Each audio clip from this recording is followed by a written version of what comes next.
y'all. In this episode of McCracken County Historical Markers, we are down on Broadway, downtown Paducah, Kentucky. There is marker after marker after marker here on Broadway Street. So stay tuned with us as we go through all of these markers and cover a lot of the history of this area that is just, well, it's just loaded down there. You won't be sorry for sticking with us and tuning in.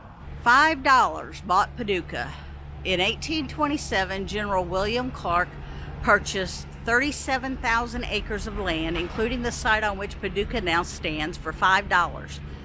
This land, part of a Revolutionary War grant to his brother George Rogers Clark, was secured from George Woolfolk of Louisville, who had been named administrator of George Rogers Clark's estate when he died.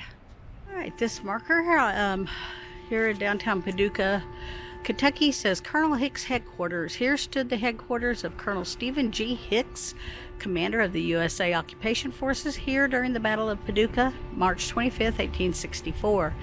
Next day, Colonel Hicks ordered 60 private homes that had been used by CSA forces as cover near the fort burned to the ground. Most owners filed suits but were never repaid for their homes. This marker is for Dr. Reuben Saunders. On this site stood the office of Reuben Saunders, MD, credited with discovering that hypodermic use of morphine atropine halted cholera during the epidemic here in 1873. Telegraphed prescription to other plague-stricken areas, accepted by Materia Medica world over, honored by American Medical Association and in Europe. We're going to see the other side. Dr. Reuben Saunders, born in Frankfort, Kentucky, September 6, 1808, outstanding pioneer physician in Western Kentucky for 50 years. Discovered treatment for cholera, first to advocate fresh air for pneumonia and tuberculosis. First president of West Kentucky Medical Association, grandfather of Irvin S. Cobb, died in Paducah, December 13, 1891. This marker is for Gunsmith Ferd, Hummel, site of a one-story frame store, Hummel's Gun Shop. He came here in 1861. Federal soldiers occupying Paducah in the Civil War brought their firearms to him for repair. When the Confederates raided the city March 1864, they looted his shop, but he had secreted the best arms in his home. Hummel, continuing as a gunsmith, was granted a patent on a breech-loading firearm in 1881. Paducah's Indian name. Paducah, only major Kentucky city with an Indian name, was named in honor of legendary Indian chief Paducah by General William Clark when he platted the town in 1827. Village first name Pekin. The Paducah's chief Paducah's Sun tribe of Chickasaw Indians had lived and hunted in this area until the land was taken by the Jackson Purchase in 1818. Okay, marker says Paducah Pictorial. Paducah's colorful history from the time of the Chickasaw Indians through the age of steamboats and steam locomotives is depicted on a mural in the post office building. History and legend of our city, painted by a local artist, was presented to the United States by Paducah Citizens Group, accepted officially on October 14, 1961. This is for the Guthrie building. All gave some gave all. Established in 1897, it is also known as the Fraternity Building. During World War II, it was home of the Paducah McCracken County Draft Board. Nearly 5,000 men and women from the Paducah area served in the war. It was designated a Kentucky landmark in 2002 and is now used as an office building. All right, this marker at the intersection of Broadway and 6th Street is for the 8th U.S. Heavy Artillery Colored Unit. I'm not going to read this whole thing, but they talk about the formation of this artillery unit and the recruitment of African Americans by the Union Army. By the middle of March 1864, 274 had enlisted in what was then designated as the 1st Kentucky Heavy Artillery African Descent. Each state, including Kentucky, had quotas for enlisting African Americans because many people had crossed state lines when leaving slavery behind. There was confusion as to what state they were from and which state should receive credit. And it talks about the various different units. There's a picture of a typical African American infantry unit during the Civil War. And the 8th U.S. Artillery formed a major part of the garrison of Fort Anderson with 120 men. It goes on to talk about the commander, Stephen G. Hicks, the gunboats Piosta and Pawpaw that supported him on the river. The 8th Regiment, or 8th Heavy Artillery, actively recruited throughout the war, and by May 1864 was at 317 men. So here's a black soldier that was illustrated by Harper's Weekly. Interesting. This marker is for the Duke of Paducah, Irvin Shrewsbury Cobb, 1876 to 1944, one of Paducah's famous sons, a first-class humorist from a conversational gesture to a book wit who made all the world laugh with him. Author of more than 60 books, short story writer, recipient of O. Henry Award, movie actor, lecturer, Chevalier of the Legion of Honor, France, 1918. This marker is for Barkley's law office. Alben W. Barkley, Congressman, U.S. Senator, and Vice President, began practice of law here in 1901. He had read law for 2 years in offices of Representative Charles K. Wheeler and Judge William Sutton Bishop, the old judge-priest of Erwin Cobb's stories. Barkley supplemented his income by acting as a court reporter. All right, this marker is on Broadway Street in 5th. In Paducah, and it's talking about the Union headquarters. And I am not going to read this whole thing, but basically it's talking about what the location of Paducah was ideal for the Union to establish a presence, and a lot of officers distinguished themselves in the war, the Civil War, as commanders of the District of Paducah. William Tecumseh Sherman was in command of the District of Paducah from February to March 1862, and then one of the other longest serving was Colonel Stephen G. Hicks. And it talks about his military activity and his history.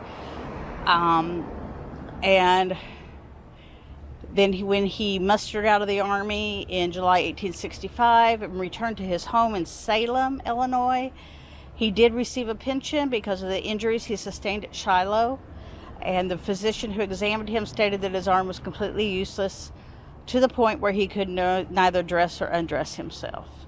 So this is a map of western Kentucky, western Tennessee, and northern Mississippi during the Civil War era. And Paducah, up here at the top, right up here, was strategically located as on the rivers at the confluence of both rivers. So please pause and zoom in if you can and read this entire sign because it's really interesting. All right, downtown Paducah, Kentucky. This is the American Red Cross. McCracken County chapter chartered May 14th, 1917. Organized by Mrs. A.R. Myers with W.F. Paxton as first chairman. Initial World War I fund drive raised $42,000. During Great Ohio Valley Flood of 1937, carried on an amazing evacuation and relief program. World War II fund campaigns raised $164,530. They've been serving McCracken County for over 50 years. Oops, I think I feel a raindrop or a bird, one of the two. Either got dropped on by a bird or a raindrop. These are some of the things that McCracken County Red Cross has done. Floods and droughts and tornadoes and fires. Lots going on that they have been called upon to serve. Alben W. Barkley said, Paducah is a town with a distinct flavor. It was and is a good place, an interesting place in which to live. A great part of its personality is derived from such colorful citizens as Judge Bishop, the living prototype of Cobb's fictional judge-priest. Irvin Cobb, and others. Irvin S. Cobb said, "Here in Paducah, one encounters, I claim, an agreeable blend of Western kindliness and Northern enterprise superimposed upon a Southern background. Here, I claim, more chickens are fried, more hot biscuits are eaten, more corn pone is consumed, and more genuine hospitality is offered than in any town of like size in the Commonwealth." I think the next marker is outside the Kentucky Barbecue Supply, but this building used to be Hank Brothers and Jones Hardware in 1897. It's kind of hard to get you a good shot without getting out into the road. But this building is really cool, and they've done a really neat job of rehabbing it.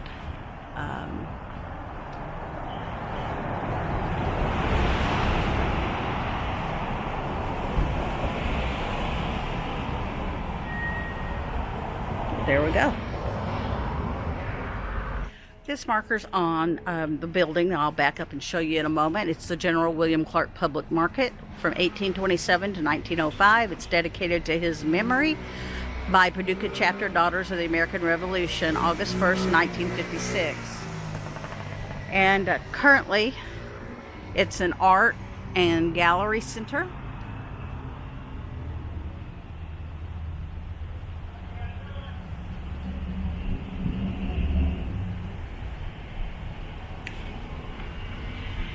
Clara Barton's visit.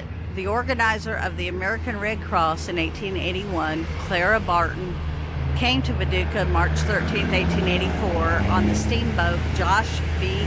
Fruit to help direct relief work during the Ohio River flood. Relief boats traveled from Pittsburgh to Cairo in first flood relief operation of the American Red Cross.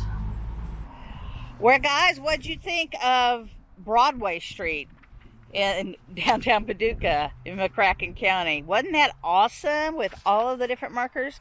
I learned a whole lot, and I hope you did too. We got a lot more yet to come, so if you've not liked and subscribed, do that. Make comments, let us know what you think, and we will continue making these videos on historical markers. It is also known as the Fraternity Building. During World War II, it was home of the Paducah McCracken County Draft Board. Nearly 5,000 men and women from the Paducah area served in the war. It was designated a Kentucky landmark in 2002 and is now used as an office building.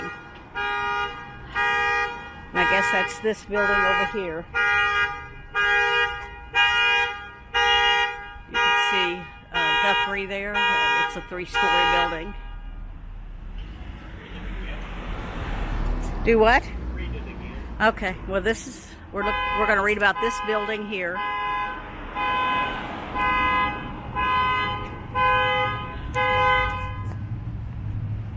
Maybe missed that. Guthrie Building.